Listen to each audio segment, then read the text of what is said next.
मित्रों, रामायण में अपनी सबरी के बारे में तो सुना ही होगा, पर आपको क्या पता है कि सबरी आखिर कौन थी और जिसे भगवान श्री राम ने चलकर सबरी को दर्शन दिए। और सबरी पूर्व जन्म में कौन थी, इसके पीछे क्या कथा है, हम जानेंगे इस वीडियो में। शायद बहुत से लोग इसके बारे में नहीं जानते होंगे। नमस्कार मित्रों, आपका फिर से स्वागत है हमारे YouTube चैनल प्राचीन स्टडी में। यदि आप चैनल पर नए हो तो चैनल को सब्सक्राइब कर लें कि ऐसी ही जानकारी आपको मिलती रहे। चलिए शुरू करते हैं। मित्रों, सबर जाति भी जाति में ही होती है और सबरी एक भील कन्या थी जिसको सबरी भी कहा जाता है।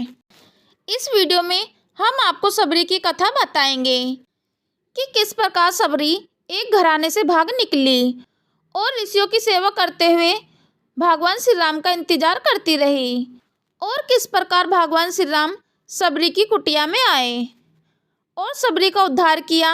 इसके साथ सबरी के पूर्व जन्म के बारे में भी जानेंगे, तो वीडियो में अंत तक बने रहे। मित्रों, सबरी का विषय इसलिए महत्वपूर्ण है क्योंकि सबरी इतनी सरल थी कि उसने अपने पिता रूपी गुरु के एक वचन को पूरा करने के लिए उसने अपना पूरा जीवन श्री राम को समर्पित कर दिया। आइए जानते हैं सबरी कौन थी। मित्रों, बात उस वक्त की है जब भगवान श्री राम का जन्म भी नहीं हुआ था। वही भील जाति के कबीले में जिसके राजा और मुखिया अज थे। राजा अज के घर में एक कन्या का जन्म हुआ जिसका नाम सरमणा था। सरमणा सबरी का ही दूसरा नाम है और सबरी की माता का नाम इंदुमती था।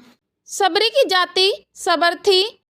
सबरी बचपन में पक्षियों से अलौकिक बातें किया करती थी। साधु संतों से वह बहुत ही खुश रहती थी, जो सभी के लिए आश्चर्य का विषय बना हुआ था। धीरे धीरे सबरी बड़ी हुई, लेकिन उसकी कुछ हरकतें राजा अज और इंदुमती की समझ से परे थी। समय रहते सबरी के बारे में उसके माता पिता ने किसी ब्राह्मण से पूछा कि वह वैराग्य की बातें करती है। ब्राह्मण ने सलाह दी कि इसका विवाह करा दो। इंदुमती ने सबरी के विवाह की तैयारी शुरू कर दी और इसके लिए एक बाड़े में पशु पक्षी जमा कर दिए। फिर एक दिन इंदुमती सबरी के बाल बना रही थी तो सबरी ने पूछा कि माँ, हमारे बाड़े में इतने पशु पक्षी क्यों हैं?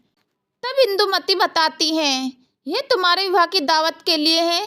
तुम्हारे विवाह के दिन इन पशु पक्षियों का विशाल भोज तैयार किया जाएगा। यह सुनते ही सरमणा को यह बात कुछ ठीक नहीं लगी और अपनी माँ से बोली, मेरे विवाह के लिए इतने जीवों का बलिदान नहीं देने दूंगी। अगर विवाह के लिए इतने जीवों की बलि दी जाएगी तो मैं विवाह नहीं करूंगी। और सरमणा ने रात्रि में सभी पशु पक्षियों को आज़ाद कर दिया। जब सरमणा बाड़े के दरवाजे खोल रही थी तभी उसको किसी ने देख लिया। इस बात से सबरी डर गई और सबरी वहां से भाग निकली। सरमणा भागते भागते ऋषिमुख पर्वत पर पहुंच गई जहां पर बहुत से ऋषि मुनि रहते थे। सबरी को इस बात का अनुमान नहीं था कि वह निचली जाति की है और कोई भी ऋषि उसको अपने आश्रम में स्थान नहीं देंगे। इसके बावजूद सबरी छुपते हुए कुछ दिनों तक वहां रहने लगी। जब तक वह पकड़ी नहीं गई, वह रोज सवेरे ऋषियों के आश्रम के बाहर सफाई और आने वाले पत्तों को साफ कर देती थी और ऋषियों के हवन के लिए सूखी लकड़ियों का बंदोबस्त भी कर देती थी। बड़े ही भाव से सबरी चुपके से लकड़ियों को ऋषियों के हवन कुंड के पास रख देती थी। कुछ दिनों तक ऋषि समझ नहीं पाए कि कौन है जो उनके सारे नित्य के काम निपटा रहा है, कहीं कोई माया तो नहीं। फिर ऋषियों ने अगले दिन सवेरे जल्दी सबरी को देखा और उन्होंने सबरी को पकड़ लिया। ऋषियों ने सबरी से उसका परिचय पूछा तो सबरी ने बताया कि वह एक भीलनी है। ऋषियों ने भीलनी को नीच जाति का बताकर उसको ताड़ना और गुस्सा करने लगे। तभी उसी समूह में एक ऋषि जिनका नाम ऋषि मतंग था, सबरी को उन ऋषियों से बचाया और उसको अपनी बेटी कहकर उसको एक कुटिया में शरण दी और सेवा करने को कहा। समय बीत गया। कुछ सालों बाद ऋषि मतंग बूढ़े हो गए। एक दिन मतंग ऋषि ने यह घोषणा की कि अब मैं अपनी देह छोड़ना चाहता हूँ। तब सबरी ने मतंग ऋषि से कहा कि एक पिता को मैं वहाँ छोड़कर आई और आज आप भी मुझे छोड़कर जा रहे हैं। अब मेरा कौन ख्याल रखेगा?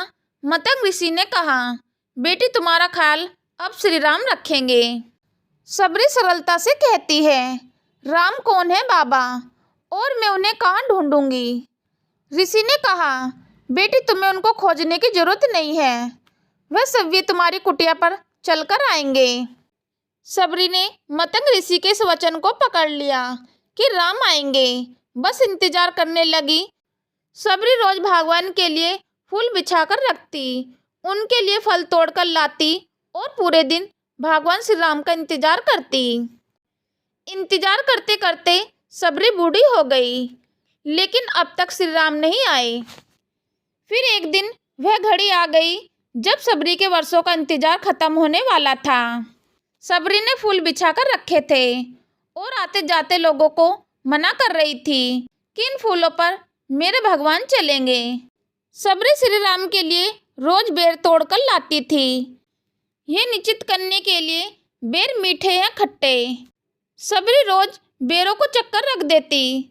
जब भगवान श्री राम आए तो सबरी एक पत्थर के आसन के पास बैठी थी। सबरी ने पहली नज़र में भगवान राम को पहचान लिया और सबरी ने भगवान का खूब आदर सत्कार किया। इस प्रकार सबरी के वर्षों का इंतजार खत्म हुआ था और उसको भगवान श्री राम मिले थे। सबरी पूर्व जन्म में कौन थी? सबरी अपने पूर्व जन्म में एक रानी थी, नाम था परमेसी। एक बार कुंभ के मेले में परमेसी रानी और राजा दोनों एक साथ गए थे। राजा का वहाँ पर शिविर था।